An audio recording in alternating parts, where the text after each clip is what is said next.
Halo, assalamualaikum, jumpa lagi di Cooking Channel. Udah lama banget nih gak bikin cakwe, pokoknya yang yang berholo-holo di dalam ya. Juga aku bikin yang manisnya isian coklat. Oke, pertama aku siapkan 250 ml air hangat, bisa hangat-hangat kuku, ditambah 3 sendok makan minyak goreng, ada ragi 2 sendok teh. Terus aku pakai 1 butir telur ya teman-teman. Nggak pakai telur pun nggak apa-apa sih, cuman kalau pengen empuk ya boleh pakai telur ya. Ini biasanya aku nggak pernah pakai telur, nah kali ini aku bikin pakai telur. Semua ragi, air hangat, telur ya. Telurnya itu lupa nggak aku campurin di sini, jadi pas udah aku kasih tepung sedikit baru aku ingat kasih telur ya. Biasanya sih telurnya langsung masuk disatuin gini ya teman-teman. Mungkin ada yang beda cara ya, nggak masalah, yang penting biasanya aku sekarang kalau bikin roti itu mendahulukan yang cair-cair dulu ya, seperti air, kasih ragi ya, terus telur, terus minyak goreng. Jadi semua aku campurin dulu teman-teman. Setelah teraduk rata baru tepungnya belakangan.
Oke teman-teman, untuk yang CakWeh ini aku tidak kempeskan ya.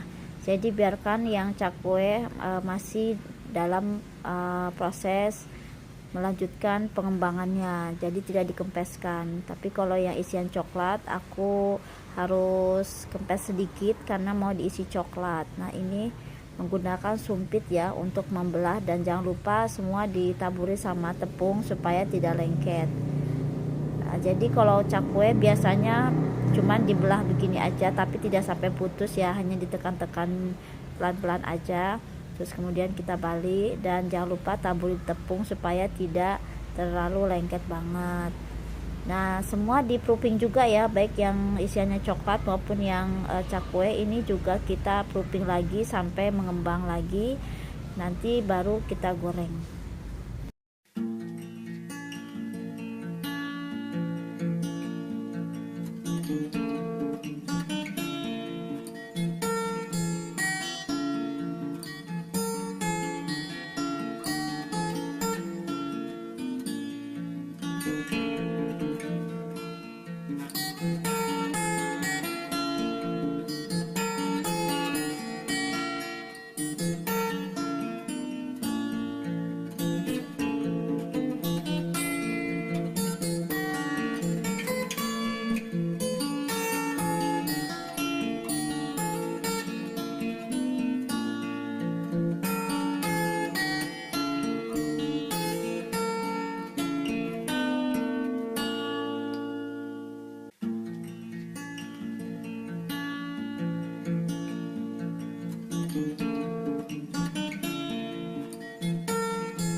Ini ada dua macam roti CakWeh ya nih teman-teman, dan juga yang coklat. Ini enak dua-duanya guys ya, selamat mencoba, empuk dan juga gurih.